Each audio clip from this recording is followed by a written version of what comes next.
Magandang araw sa inyo mga kaibigan. Itong ating almusalita sa araw na ito, November 9. Ang ebanghelyo natin ay John 2:13-22. Sabi ng ebanghelyo, they asked him, "Where are the miraculous signs which give you the right to do this?"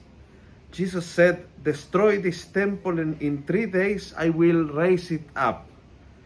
The Jews then replied, "The building of this temple has already taken 46 years, and will you raise it up in 3 days?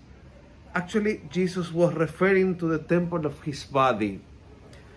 Only when he had risen from the dead did his disciples remember these words. Then they believed both the scripture and the word Jesus had spoken. Only when he had risen from the dead.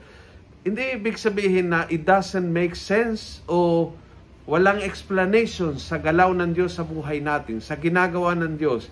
Minsan may dumarating ng problema o pagsubok o mga bagay o position o pag-uusik na hindi talaga nating naiintindihan kung bakit nangyari ito sa ating. Tinatanong ang Diyos, no answer.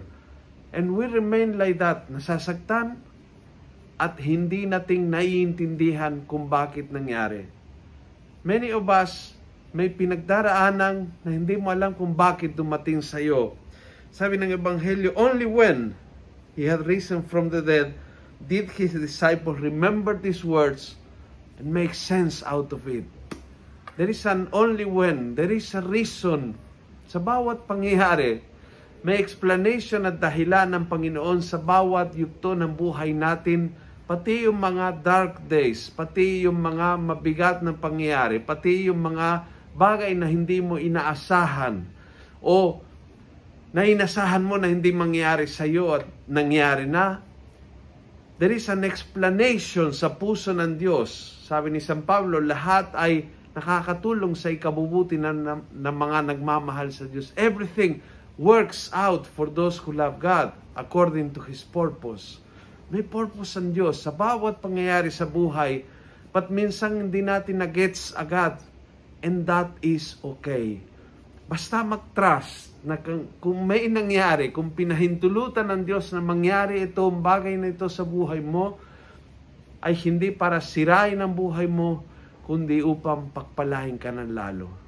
Only when God wants to reveal, you will understand, you will remember, and you will realize it was all a plan to bless you more.